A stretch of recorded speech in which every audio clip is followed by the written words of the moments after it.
Thank you, Filippo. Last but not least, Mr. Orlando Balestrino, an engineer who got a degree on chemical engineering in Pisa in 2000. He is now CEO at the Ecoteam Ltd, and in 2008 became in charge of the company optimizing water consumption in surface treatment.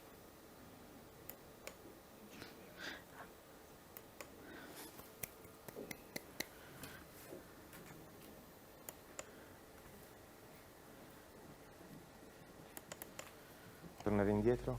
Il tasto rosso. Rosso? Indietro. Ok, ci siamo. Allora, buonasera a tutti. Allora, un attimo solo. Good evening, everyone. Un po' troppo.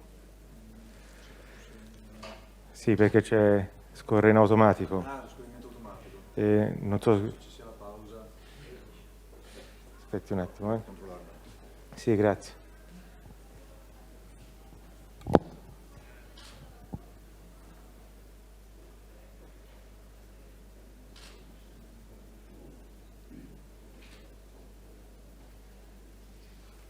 Allora, una piccola introduzione. Now, a brief introduction. I will speak about a subject which might appear to have nothing to do with jewels and gold. As a matter of fact, it's something we have already heard of in many of the previous presentations. The mines, titanium, the fashion industry, which is different from the gold industry, but still uses precious metals. Mining, we see that a lot of chemicals and water are used. Then the issue of mercury or cyanide, titanium. We heard about washing titanium or anodization. Now, onto the use of precious metals, not only in the jewelry sector,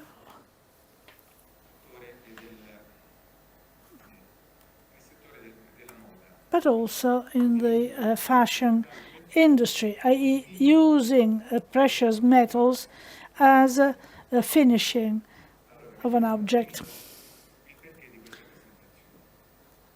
Why am I here to talk about this subject? I am a member of Ecoteam. We deal with preparation, maintenance, and treatment plants of waste waters, what is known as plating in simple terms. We do work in chemistry, aluminum, coating, automotive, plating, aircrafts. Part of the engines on aircrafts are made of titanium.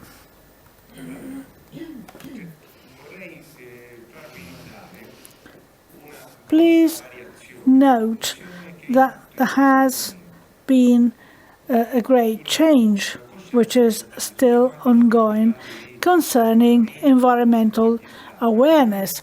Everybody is speaking of that, but why is this thing changing? The first law dealing with wastewater treatment is the Merli law dating back to 1976, which was the first in Europe to deal with the issue of waste waters. And sanctions were envisaged, and concessions and permissions were requested. If you were not compliant, you had to pay fines.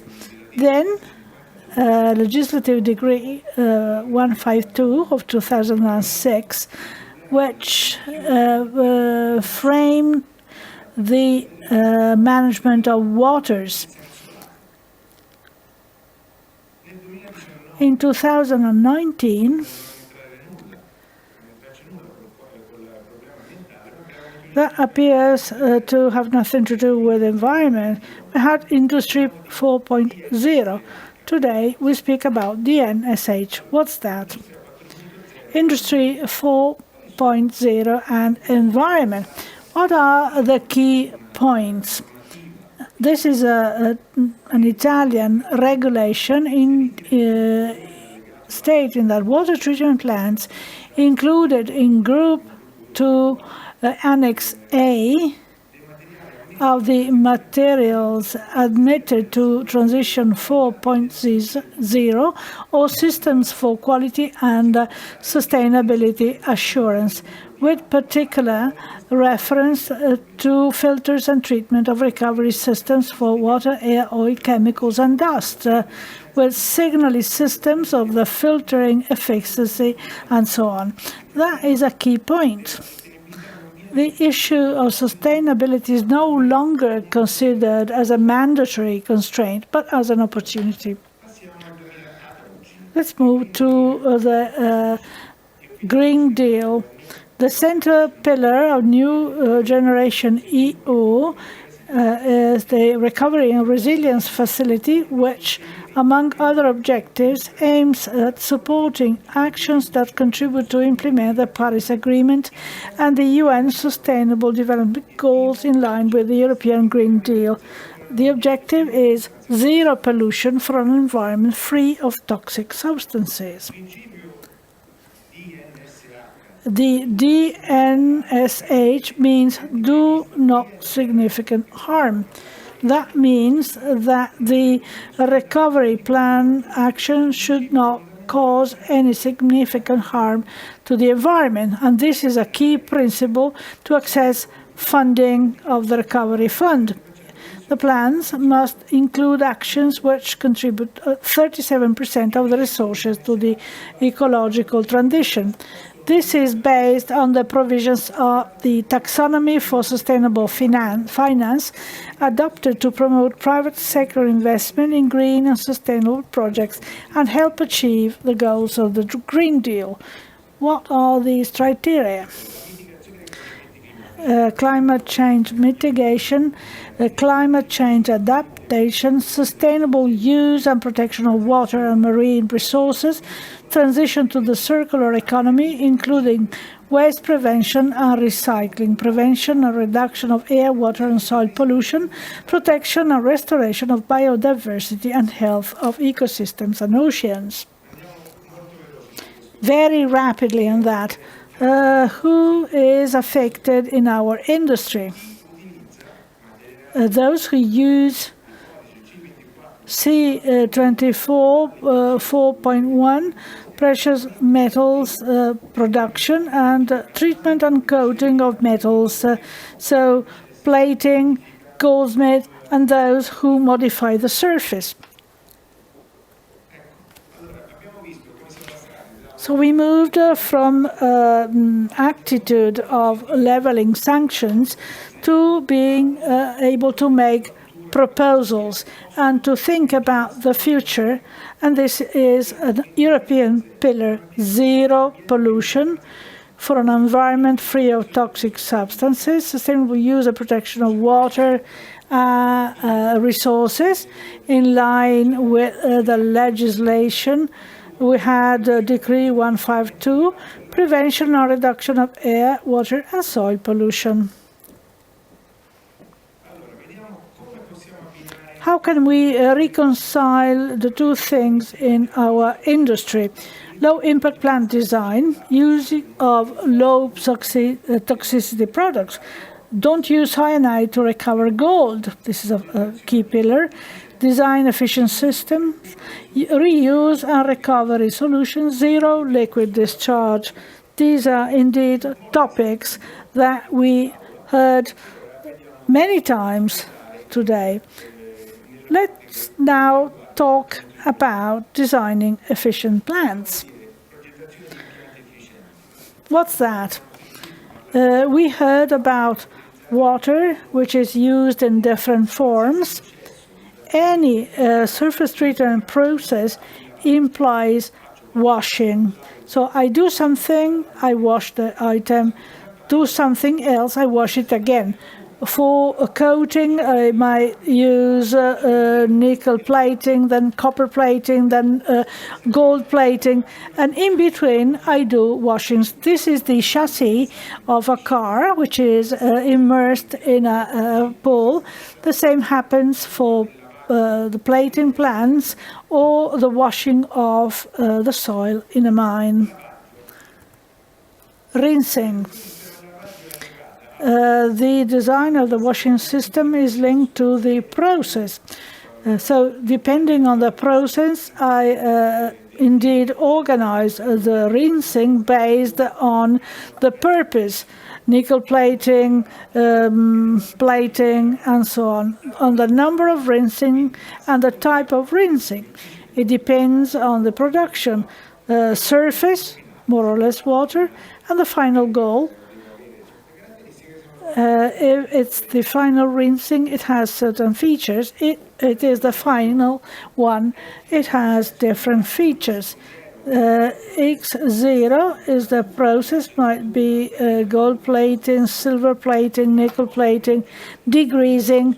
Then I can dip the item in multiple tanks till the tank N to obtain the washing I wished, so that the item is washed and rinsed, so that it can be subject to the following processes without damages. This is a single rinsing. I put water within tank 1, 2, and 3. And depending on the organization, the summation of rinsings is done by the quantity of water used in the different processes. I might have an equation which you can read. Why are they necessary? Cosa vuol dire? Vuol dire che io Cascade rinsing. I take the water of the latest tank, which is the cleanest, and I use it as a cascade, which is not going from 0 to N. So it's a counterflowing process between the polluter and the type of washing. These are the equations for cascade rinsing.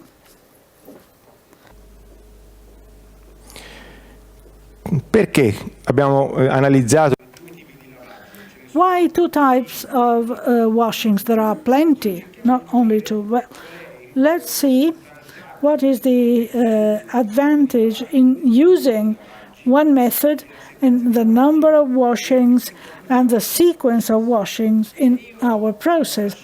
If I draw a mass which I have to remove from the item, and I want that in the last rinse I am at 1% of pollutants. If I have to use 1,000 liters in one rinse, if I have two cascade rinses, I will use 100. If they are 3, I will use 46 liters. If I do 4 in a cascade, I just use 31 liters. So this is the rinsing system, and that gives us an idea how much water I have to use. So with the same objective, depending on the number of washings, I reduce the quantity of water used. On the contrary, if I do one rinse, I have 1%. If 2, that will be 10%, and so on. So if I do 4 cascade rinses, the water which I use will be very concentrated. That means less water, but more polluted. Vediamo un processo un po' più complesso che che si collega al discorso che ho fatto precedentemente, perché se ho poca acqua e questa è molto concentrata, devo poi imparare a gestire quest'acqua, che non sarà facile, perché vuol dire che ne ho poca, è molto concentrata, probabilmente sono al di sopra dei miei limiti di scarico, per cui non la posso scaricare. Quindi uno dei sistemi fondamentali che qui viene accennato e che poi affronteremo sarà il sistema di evaporazione, quindi dei sistemi capaci di gestire poca acqua ma molto concentrata. Questo sistema questa architettura di lavaggio, quindi abbiamo un nostro processo, un primo lavaggio e poi un lavaggio che in questo caso viene gestito con un processo su cui non affronteremo in questa chiacchierata, sono i lavaggi demerizzati a circuito chiuso su scambio ionico. Sostanzialmente il cuore del sistema è il sistema di evaporazione, il quale è capace di gestire poca acqua molto concentrata.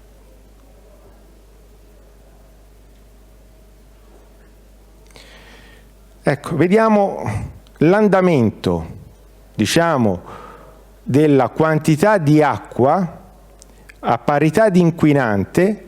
Vediamo l'andamento dell'acqua che io devo gestire attraverso un sistema di evaporazione per ottenere il mio obiettivo. Quindi il primo lavaggio, che è il lavaggio fondamentale che può essere fatto a sua volta con più lavaggi, è quello che mi determina poi questa curva, che è una curva di ottimizzazione in termini di volume di acqua che deve essere gestita dal famoso evaporatore che affronteremo dopo, che valuteremo dopo. Qui si vede come varia, diciamo, in funzione del tipo di inquinante, quindi se ho 100 grammi di inquinante, in questo caso cloruro di sodio, il sale da cucina, 200 grammi e così via, vediamo come varia la curva e la quantità di acqua per avere il mio punto ottimale, il mio punto ottimo di quantità di acqua da gestire con l'evaporatore. Oltre alla gestione della quantità di acqua, di conseguenza verrà una gestione economica della quantità di energia che mi servirà per gestire tutto quanto. Lo scarico liquido zero può utilizzare diverse tecnologie, filosofie di progettazione, ma il punto chiave è l'ultimo anello, che è quasi sempre un sistema di evapoconcentrazione. L'evapoconcentratore è un sistema che permette di concentrare una soluzione diluite eliminando e recuperando l'acqua. Gli utilizzi principali sono il recupero di soluzioni diluite per essere utilizzate come soluzione di processo e la riduzione degli smaltimenti con recupero di acqua.